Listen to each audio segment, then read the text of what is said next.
अशा वसंतराव नाईकांच्या नावानं डॉक्टर बाबासाहेब आंबेडकर मराठवाडा विद्यापीठ महाराष्ट्रातलं एकमेव विद्यापीठ आहे की त्यांनी 1/1/12लाच या ठिकाणी अभ्यासक केंद्राची निर्मिती केली आणि ती प्रोसेस पूर्ण करून ती प्रामुख्यानं आपण त्याच्या उद्घाटनाचा कार्यक्रम तत्कालीन सामाजिक न्याय मंत्री शिवाजीराव भोगे जे वसंतराव नाईकांचे सहयोगी होते, सोबतचे गडी होते बरं का, नेतृत्व त्यांनी त्या समाज कल्याण खात्याचं वगैरे केलेलं होतं.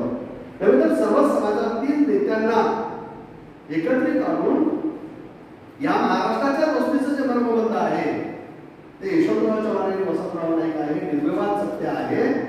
आणि त्या यशवंतराव चव्हाण आणि वसंतराव नाईकांनी संगणमताने एकाच वर्षाचं अंतर होतं त्यांच्या वयामध्ये, त्यांनी प्रामुख्यानं या महाराष्ट्राला आधुनिक महाराष्ट्रामध्ये रूपांतरित करण्याची मुहूर्तमेढ पायाभरणी हे केली, हे म्हणले, हे जे सांगितलं हे कैलास बोरवेकरांनी सांगितलेलं आहे ते तेवढंच सत्य आहे, तेवढंच नवल सत्य आहे, तेवढंच शुद्ध सत्य आहे, बिनपाण्याच्या दुधासारखं सत्य आहे, कोणी नाकारण्याचं काही कारण नाहीये. आणि म्हणून पहिला कार्यक्रम आम्ही प्रामुख्यानं अभ्यासक केंद्राने उद्घाटनाचा घेतला आणि नाट्यगृह भरून, कुटुंब नाट्यगृह भरून हा कार्यक्रम झाला आणि महाराष्ट्राला चालून लागली की अभ्यासक केंद्र एवढं व्यापक पद्धतीने काम करू शकतं का.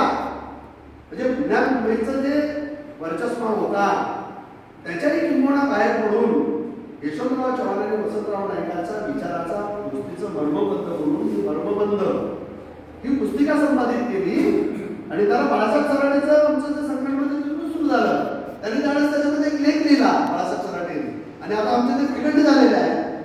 आणि म्हणून या ठिकाणी ते महाराष्ट्राला फार आवडलं.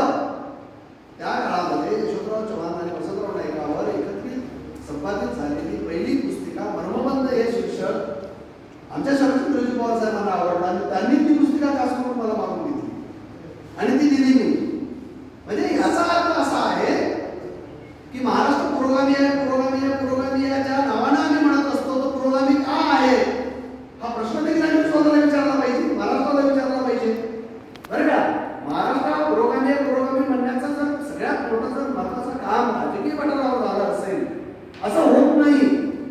म्हणजे किंबहुना त्या राज्यांमध्ये ज्या डॉमिनंट कास्ट असतात त्या डॉमिनंट कास्टच त्या उच्च पटलावर जाऊन विराजमान होतात आणि ते कसंही राज्य चालवो ते चालवलं जातं, पचवलं जातं बरं का. परंतु महाराष्ट्र त्याला अपवाद आहे. ज्यावेळेस दिल्लीच्या तख्ताला यशवंतरावाला सांगायची वेळ आली, दिल्लीच्या तख्ताने विचारलं की महाराष्ट्राची धुरा हा सह्याद्रीचा छावा हिमालयाच्या मदतीला गेला आणि हिमालयाच्या मदतीला गेल्यानंतर महाराष्ट्र कोणाच्या ताब्यात द्यायचं, कोणाकडे द्यायचं. मध्यंतरीचा हंगामी काळ हा जर सोडला तर वसंतराव नाईकांनी सांगितलं की मला मुख्यमंत्री पद घेण्यामध्ये स्वारस्य नाहीये, मला पूर्ण वेळ जर तुम्ही दिलं तर ते घेण्यामध्ये स्वारस्य आहे. आणि ज्यावेळेस हंगामी मुख्यमंत्री गेल्यानंतर महाराष्ट्र कोणाच्या हाती द्यायचा असा त्या दिल्लीच्या तख्ताला खडसावून आणि खणकावून सांगण्याचं काम जर कोणी केलं असेल तर ते यशवंतराव चव्हाणांनी सांगितलं की त्यांनी सांगितलं की महाराष्ट्र हा वसंतराव नाईकांच्या साथी सुरक्षित असेल. म्हणजे एका मराठा समाजातील, एका मराठा जातीतील सर्वाधिक लोकसंख्या महाराष्ट्रामध्ये असताना एकापेक्षा एक दिग्गज राजकीय पटलावर, सामाजिक पटलावर, सांस्कृतिक पटलावर स्वातंत्र्य चळवळीमध्ये भाग घेतलेला वसा आणि वारसा असलेले नेतृत्व महाराष्ट्रामध्ये बाळासाहेब हिरे वगैरे सारखे माणसं असताना देखील यशवंतरावांनी सांगितलं, दिल्लीच्या तख्ताला सांगितलं आणि ठामपणे सांगितलं की महाराष्ट्र वसंतराव नाईकांच्या हाती सुरक्षित असेल. आणि आश्चर्य वाटायला नको, ती जबाबदारी वसंतराव नाईकांकडे प्रामुख्यानं सुपूर्द करण्यात आली. आणि म्हणून या सह्याद्रीच्या छावानी बरं का जो विश्वास एक मायनर कमिटीमध्ये जन्माला आलेल्या बंजारा समाजातील व्यक्तीकडे ती जबाबदारी दिली आणि ती जबाबदारी समर्थपणे पेलण्याचं काम वसंतराव नाईकांनी करून दाखवलं. म्हणजे केवळ मराठा समाजातील लोकसंख्या आहे म्हणून त्याच्याकडे नेतृत्व द्यायचं ही भूमिका यशवंतरावांनी ठेवली नाही. ज्यांच्याकडे ती जबाबदारी देण्यात यावी ती व्यक्ती देखील तेवढीच जबाबदार आहे. एवढं जबाबदारीचं भान यशवंतराव चव्हाणांच्या त्या काळामध्ये होतं आणि दिल्लीच्या तख्तांना त्यांनी सांगितलं की वसंतराव नाईकांच्या हाती महाराष्ट्र सुरक्षित असेल. आणि म्हणून महाराष्ट्राबरोबर ओळखला जातो. त्याचं कारण असेल तर अनेक कारणांची त्याचं कारण दुसरी महत्वाची बाब मला या ठिकाणी नोंदवायला पाहिजे की मी ठोंबरे सरांना वगैरे सांगितलं की ज्या जबाबदारीने मला या डॉक्टर बाबासाहेब आंबेडकर मराठवाडा विद्यापीठाने नोबेलच्या क्षेत्रामध्ये, पूजा समाजाच्या क्षेत्रामध्ये, इतिहासाच्या क्षेत्रामध्ये मी विद्यार्थी दशेमध्ये लेखनाचं काम सुरू केलेलं होतं. आणि म्हणून या ठिकाणी मला प्राध्यापकापासून नेमण्यापासून विद्यार्थी म्हणजे त्या अभ्यासन केंद्र काढण्यापासून तर संचालन करण्यापर्यंत ज्या जबाबदाऱ्या देण्यात आलेल्या होत्या त्या जबाबदाऱ्या देण्यामागचं कारणच असं होतं की प्रामुख्याने त्या क्षेत्रामध्ये आम्ही काहीतरी काम करायला पाहिजे. आणि म्हणून हे nobles for the statute of the safeguard ही दुसरी पुस्तिका आम्ही तयार केली. आणि ती पुस्तिका प्रामुख्याने भारत सरकारच्या नीती आयोगामध्ये वेलफेअर डेव्हलपमेंट बोर्ड विधान कमिशनसाठी मार्गदर्शक भूमिका या ठिकाणी ठरली. आणि मला सांगायला आवडेल की हे अभ्यासन केंद्र महाराष्ट्राच्या आणि राष्ट्राच्या पॉलिसी मेकिंग मध्ये भूमिका बजावतं. म्हणजे या पॉलिसी मेकिंग मध्ये भूमिका बजावण्याच्या कामी या अभ्यासन केंद्राचे जे ध्येय जर संशोधन जर करत असेल तर मला वाटतं आम्ही नेट ट्रॅकवर आहोत. एवढंच नाही तर एनके कमिशन वस्तुस्थिती विपर्यास असेल, आश्रमशाळा असतील, भटक्या समाजाचं दारिद्र्य असेल, बंजारा समाजाचं दारिद्र्य असेल, त्यांची लोकसंख्या असेल किंवा बंजारा समाजाचा स्वर्णिम इतिहास असेल, त्याचं 20 खंडाचं लेखन काम असेल, या अभ्यासन केंद्राला त्याचं पूर्णतः श्रेय जातं. हे मी नाकारत नाही आणि मी त्याला एक निमित्त मात्र आहे. आणि म्हणून या ठिकाणी यशवंतराव चव्हाण आणि वसंतराव नाईक गेल्या 10 वर्षापासून म्हणजे एकंदरीत एक 12 पासून 14 वर्षाच्या कालखंडामध्ये माझ्याकडे 10 वर्ष हे केंद्र होतं. म्हणून दशकपूर्ती सोहळा आम्ही त्या अर्थानं म्हणतोय. आणि म्हणून दशकपूर्ती सोहळ्याचं औचित्य साधून या ठिकाणी या अभ्यासन केंद्राच्या संचालक या नात्यानं मला स्वर्णिम इतिहासाचे 20 खंडाचं प्रकाशन या ठिकाणी मला तयार करता आलं. त्याचं पूर्ण श्रेय अभ्यासन केंद्राला जातो. बाबासाहेब आंबेडकर मराठवाडा विद्यापीठाला देतो. तिसरी महत्वाची बाब मला या ठिकाणी सांगायला आवडेल की ज्या समर्थपणे आणि सक्षमपणे नेतृत्व आहे त्याच्याकडे जबाबदारी दिली. एवढं फक्त थांबलं का ते?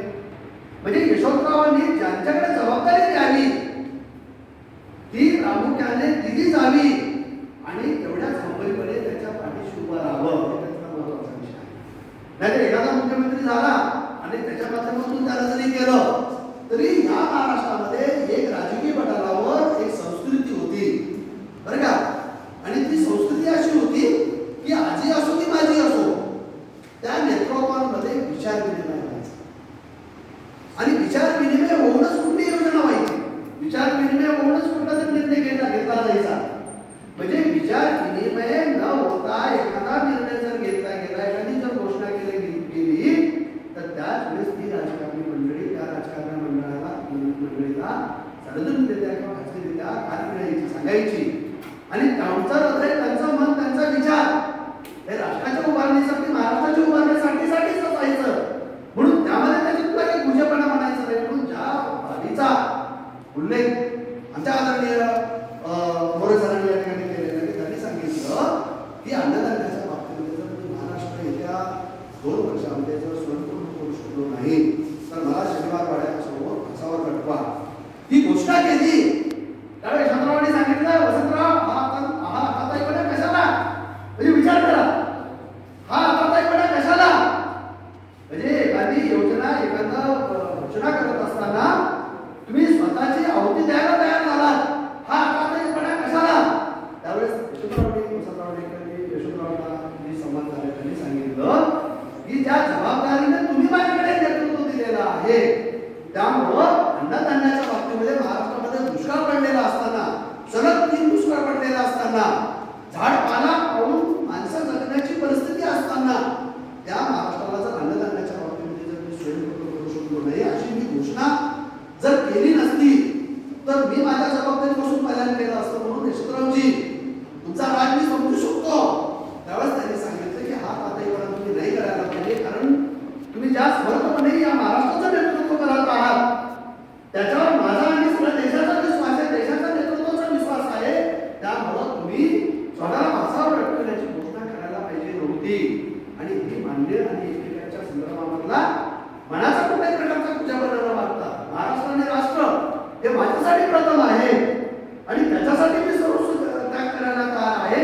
हे नेतृत्व महाराष्ट्राच्या अनेकच्या काळातल्या नेतृत्वाने विसरण्याचा पडला. म्हणूनच महाराष्ट्र हा प्रमुख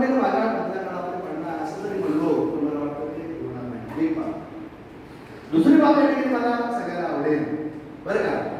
मी ज्यावेळेस अभ्यासक केंद्राचा पहिला डिपार्टमेंटला एक कार्यक्रम घेतला छोटासा, त्यावेळेस विशेषरावचे विभाग होते आणि ते म्हणाले की आम्ही ज्यावेळेस वसंतराव महाराष्ट्राचं नेतृत्व सांभाळत होते, नेतृत्व करत होते, ते कुठल्या एका जाती पंथ धर्माचे नेते होते असं आम्हाला कधीच वाटलं नाही, म्हणजे चुकूनही वाटलं नाही.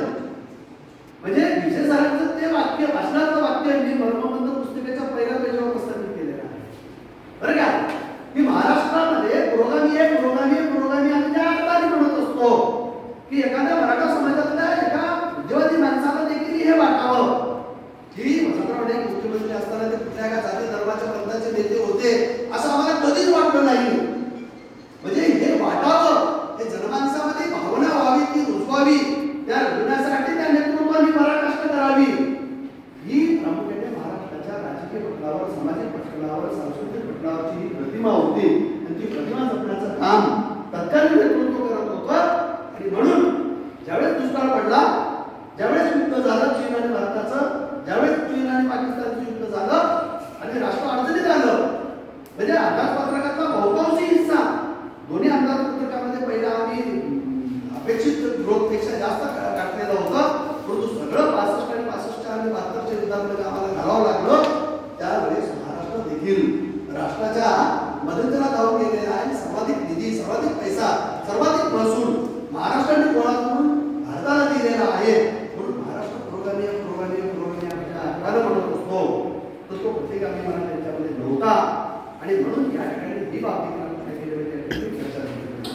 तिसरं एक उदाहरण मला या ठिकाणी थांबायचं आहे. तिसरं उदाहरण असं की वसंतराव नाईक आणि शंकरराव चव्हाण यांच्यामध्ये साधारण 5-6 वर्षाचा अंतर होता. 18ला शंकरराव चव्हाण जन्माला आले होते आणि 13ला वसंतराव नाईक जन्माला आले होते.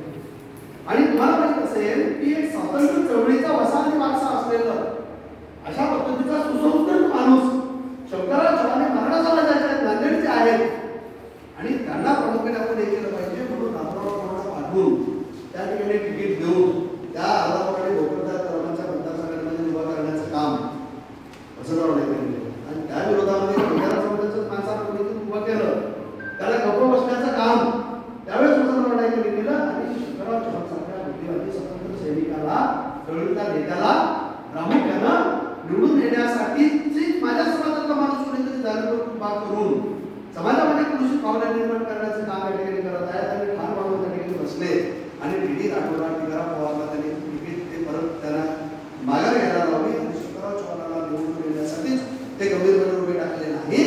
तर ज्यावेळेस ते निवडून आले त्यावेळेस शंकरराव चव्हाणाला त्यांनी बोलवलं आणि सांगितलं, शंकरराव की मराठवाड्याचे सुगुण आहात, तुम्ही स्वातंत्र्य चळवळीचा वारसा आणि वसा असलेला नेतृत्व आहात, बुद्धिवादी आहात, वकील आहात, बॅरिस्टर आहात आणि सांगा मराठवाड्याचं तुमच्या काय योजना आहे. त्यावेळेस शंकरराव चव्हाण साहेब तुम्ही नेते आहात आमचे बरं का, सांगा आमचं ठरलंय म्हणे शेती आणि सिंचन. म्हणजे महाराष्ट्राचं शेती आणि सिंचन आणि शेतीला उद्योगाचा दर्जा प्राप्त करून द्यायचा. त्यासाठी शेतकऱ्याला जर आम्ही पाणी उपलब्ध करून दिलं तर तो चमत्कार करून दाखवेल आहे की नाही. आणि त्यावेळेस तो सामान्य माणूस आम्हाला नमस्कार करेल आणि त्यावेळेस खऱ्या अर्थाने महाराष्ट्राचं नेतृत्व करतो आहे असं म्हणेल. त्यावेळेस शंकरराव चव्हाण साहेबांनी सांगितली तुम्ही योजना तयार करून आणा, शेती आणि सिंचनावरची गायकवाडी ही अशा पद्धतीची योजना, 200 कोटीची योजना शंकरराव चव्हाण साहेबांनी नेली. आणि त्यावेळेस ते म्हणाले की शंकरराव म्हणजे तुम्ही 200 कोटीमध्ये कसं म्हणजे गायकवाडीची योजना येते, शक्य नाही म्हणले. आणखी काही तयार करून आणा. ते बसले आणि ती योजना दुप्पट केली, 400 कोटीची केली. ते म्हणजे नाही बघणार, तुम्ही असं करा 4 राज्याचे इंजिनियर्सला बसवा. ती योजना 600 ते 800 कोटी केली. आणखी 4 तज्ञांना घेऊन बसले, जसं सरांनी नॉर्मल बोलला सांगितलं. अशा तज्ञांना आचरण करून शंकरराव चव्हाण, वसंतराव नाईक, यशवंतराव चव्हाण हे सगळे एकत्र बसून त्यांनी या मराठवाड्याचा सिंचनाचा, शेतीचा प्रश्न कायमस्वरूपी मिटावा म्हणून त्या सिंचनाच्या योजना केल्या. 7-8%, 10% सिंचन मराठवाड्यामध्ये आज दिसतंय.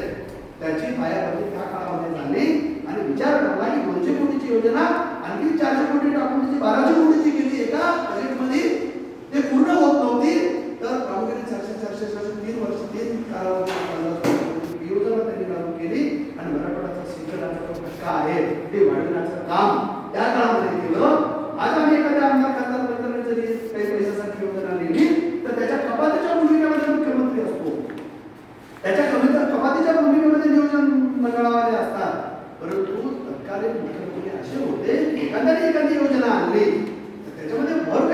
येईल आणि कायमस्वरूपी तो प्रश्न त्या ठिकाणी मिटवता येईल ह्या भूमिकेतून तत्कालीन राज्यकर्ते या ठिकाणी मागत होते, वावरत होते, काम करत होते, आयुष्य त्याच्यामध्ये त्यांनी वाहिलेलं होतं. म्हणजे यशवंतराव चव्हाण या देशाचं नेतृत्व करत असताना स्वतःच्या पत्नीला या पगारात नाही दुसऱ्या पगारामध्ये तुला मी साडी घेऊन देईन असं म्हणतो ऐकणे. यावरूनच त्या नेतृत्वाचा चालचलन सुसूत्रपणे ठिकाणी लक्षात येतो आणि म्हणून महाराष्ट्र म्हणून ठिकाणी काय करायला ठिकाणी ओळख करतात. आणि म्हणून जाता जाता मला एवढंच सांगायचं आहे की गायकवाड असेल, सूर्यसर असेल, पेंगार असेल, तेलंगणा असेल, तापी असेल, बरं का, नगरपोरे महामंडळ असतील, शिवकोट योजना असतील, बरं का, या अशा प्रकारच्या 16 योजना, उदाहरण योजना असतील, त्या 16 योजना ज्या यशवंतराव आणि वसंतरावांनी एकत्रित विचार करून त्या उभ्या केलेल्या आहेत, त्या महाराष्ट्राचं नेतृत्व तर करत आहेत, पण काना मात्र वेगवेगळ्यांनी न बदलता त्या राष्ट्राचं देखील नेतृत्व करत आहेत असं जरी आपण म्हणालो तर ते वावगं ठरणार नाही. आपण महाराष्ट्रामध्ये आपण या ठिकाणी म्हणत असतो की चर्चा आणि संवादातून त्या योजना लागू करायच्या आणि म्हणून या सगळ्या एवढ्या 16 योजना 90,000 कोटीमध्ये केल्या गेलेल्या होत्या आणि आज घडीला आम्हाला एखादी योजना 1 लाख कोटी का 2 लाख कोटी खर्च केले तरी एवढी महागाई निर्माण झालेली आहे. आणि म्हणून यशवंतराव याच्या जयंतीचं औचित्य साधून या ठिकाणी या डॉक्टर बाबासाहेब आंबेडकर मराठवाडा विद्यापीठाचे विद्यार्थी कल्याण संचालक आमचे मित्र डॉक्टर आंबोरे सर या ठिकाणी उपस्थित राहिले. त्यांनी आम्हाला या ठिकाणी मार्गदर्शन केलं, वेळेत वेळ त्यांनी काढला, त्याबद्दल मी अभ्यासक केंद्राचा संचालक या नात्यानं प्रामुख्यानं त्याचा आभार आणि अभिनंदन करतो. आमचे सहकारी आम्ही आपलेच आपल्या आभार मानायचे नसतात म्हणून त्यांचं आभार मानणं कृतीप्रमाणात त्या ठिकाणी करेल. कमिशनर ऑफिसचे आमचे मित्र राऊत सर या ठिकाणी उपस्थित राहिले आणि त्यांनी हे केलं. आणि म्हणून या अभ्यासक केंद्राने आस्थागाय बार्टीच्या धर्तीवर वडांकी असेल, बरं का, बार्टीच्या धर्तीवर प्रामुख्याने मग महाज्योती योजना असेल, अशा अकॅडमी असेल, मेंटल डेव्हलपमेंट बोर्ड असेल, अशा वेगवेगळ्या पॉलिसी मेकिंगमध्ये काम करणाऱ्या या अभ्यासक केंद्राची जबाबदारी वर्तमान कुलगुरू साहेबांनी मला ते आल्याबाबत माझ्याकडे सुपूर्द केली आणि मागच्या वर्षी आम्ही कार्यक्रम घेतला आणि पुढे देखील आता आम्ही विमुक्त दिनाच्या निमित्तानं गुन्हेगार समाज कायद्यावर आम्ही कार्यशाळा या ठिकाणी घेत आहोत आणि त्यासाठी आम्ही वेगवेगळ्या मान्यवरांना या ठिकाणी बोलवणार आहोत. म्हणून एक औपचारिकतेचा भाग म्हणून आजचा कार्यक्रम 24/7 कैलास आंबेडकर सर या ठिकाणी उपलब्ध त्यांनी वेळ दिला. डॉक्टर बाळासाहेब सरांनी नावाला सरांनी उपस्थित केले आणि ऐन वेळी सर्व विद्यार्थ्यांनी या ठिकाणी उपस्थिती नोंदवली. सकाळी हा कार्यक्रम पुढे ढकलला गेला, तेवढीच मंडळी आमची दुपटीने निघून गेली, सर्वांना या ठिकाणी संपन्न झाला. या निमित्तानं मी मनुष्य अध्यात्म केंद्राचा संचालक तुम्हाला कृषी दिनाच्या वसंतराव 12व्या जयंतीच्या हार्दिक शुभेच्छा देऊन या ठिकाणी थांबतो. जय जय महाराष्ट्र.